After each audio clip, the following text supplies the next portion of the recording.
चॅनलमध्ये तुमचं खूप खूप खूप मनापासून स्वागत। थोडीशी वेगळी पद्धत वापरून इथे मी खमंग आणि खुसखुशीत कोथिंबीरच्या वड्या केलेल्या आहेत। पावसाळ्याची सुरुवात झाली की कोथिंबीर बऱ्यापैकी स्वस्त होते आणि बाजारात खूप साऱ्या कोथिंबीर आलेली असते। मग काय कोथिंबीरची वडी तर झालीच पाहिजे। चला मग रेसिपीला आपण सुरुवात करूया। कोथिंबीरच्या वड्या करण्यासाठी इथे मी कोथिंबीर एक जुडी वापरलेली आहे आणि ती बारीक करून घेतलेली आहे। एकदम बारीक आपल्याला कापून घ्यायची आहे, पण कापण्याआधी आपल्याला ही धुवून घ्यायची आहे। कोथिंबीरची वडी आपण रोल करून करणार नाही आहोत, त्यामुळे ही कोथिंबीर तुम्ही बारीक चिरलीत नाही तरी चालेल। 4 चमचे आपण इथे तांदळाचं पीठ वापरलेलं आहे। इथे 1 वाटी मी बेसन पीठ वापरलेलं आहे। कोथिंबीर वडी करताना तुम्ही ज्वारीचं पीठ वापरलंत ना तरीही चालेल। तांदळाच्या पिठाच्या ऐवजी तुम्ही ज्वारीचं पीठ वापरा। आणि या पिठाला छान असं बाइंडिंग येण्यासाठी इथे मी 2 चमचे गव्हाचं पीठ वापरलेलं आहे। गव्हाच्या पिठामुळे छान चिकटपणा येतो, त्यामुळे आपल्या वड्या छान अशा पडल्या जातात। आता इथे मी सफेद तीळ घातलेले आहे 1.5 चमचा आणि त्याचबरोबर आपल्याला चवीनुसार मीठ घालायचं आहे। त्यानंतर इथे मी धना पावडर घेतलेली आहे 2 चमचे। इथे मी एक हिरवं वाटण तयार केलेलं आहे। त्या वाटणामध्ये आपल्याला कोथिंबीर घ्यायची आहे थोडी। त्यानंतर इथे मी लसूण घेतलेलं आहे, जिरं घेतलेलं आहे आणि मिरची घेतलेली आहे। मिरच्या तुमच्या आवडीनुसार तुम्ही कमी जास्त करू शकता। थोडं थोडं पाणी घालायचं आहे आपल्याला आणि याचं बॅटर असं मळून घ्यायचं आहे।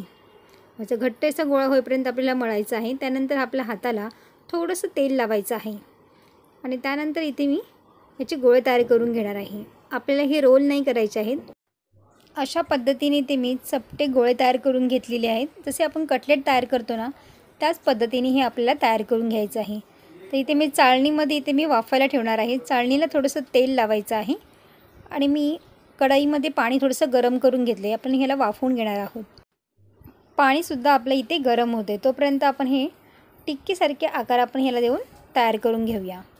तर तुम्ही बघू शकता, हे बघा सगळे आपले गोळे इथे तयार करून झालेले आहेत। आता आपण ह्याला वाफवून घेणार आहोत। कढईमध्ये इथे मी एक छोटी जाळी ठेवलेली आहे। तुमच्याकडे जाळी छोटी नसेल तर तुम्ही एखादी वाटी ठेवली तरी चालेल। तर अशा पद्धतीने इथे मी आता वाफवून घेणार आहे आणि वरून आपल्याला याच्यावरती झाकण ठेवून द्यायचं आहे। लो फ्लेमवरती आपल्याला 10 मिनिटं हे वाफवून घ्यायची आहे। मला इथे वाफवण्यासाठी 10 ते 12 मिनिटं लागलेली आहेत आणि हे गरम असतानाच अजिबात याला हात लावायचा नाही। पूर्ण थंड झाल्यानंतरच आपल्याला हे काढून घ्यायचे, त्यामुळे अलगद हे निघून येतील। हे बघा तुम्ही बघू शकता, हे बघा आता पूर्ण थंड झालेले आहेत ह्या आणि एकदम अलगद हे निघून येतात। तर आपल्याला ह्या वड्या अशा कापून घ्यायच्या आहे। नेहमीपेक्षा या कोथिंबीर वडेचा आकार थोडासा वेगळा असेल, पण खायला तितकी टेस्टी असेल। तर अशा पद्धतीने आपल्याला हे कापून घ्यायचं आहे। थोडे पातळ साईजमध्ये कापायचं आहे, त्यामुळे मस्त एकदम फ्राय केल्यावरती छान अशा कुरकुरीत होतील। तुम्ही या वड्यांना शेलो फ्राय करू शकता किंवा डीप फ्राय केलं तरीही चालेल। बिना झंझट झटपट तयार होतात या कोथिंबीरच्या वड्या। एकदा नक्कीच ट्राय करून बघा।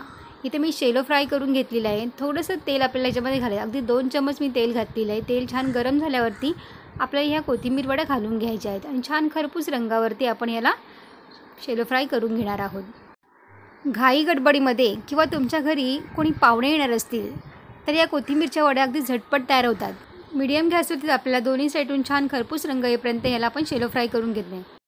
आता वड्यांना आपण काढून घ्यायचे आहेत। तर तुम्ही बघू शकताय, बघा सॉस बरोबर खायला किंवा जेवणासोबत खायला अतिशय टेस्टी लागतात। नक्की ट्राय करून बघा। तर तुम्हाला ही कोथिंबीरची वडी करण्याची पद्धत कशी वाटली मला कमेंट्स करून सांगायला विसरू नका। व्हिडिओ आवडला असेल तर लाईक, शेअर आणि सबस्क्राईब करा। बाजूचे बेल आयकॉन पण जरूर प्रेस करा, जेणेकरून जेव्हा पण मी नवीन व्हिडिओ अपलोड करेन त्याची सर्वात आधी नोटिफिकेशन तुम्हाला पाहायला मिळेल। पुन्हा भेटू अशाच एका नवीन रेसिपीमध्ये। तोपर्यंत मस्त खा आणि स्वस्त राहा।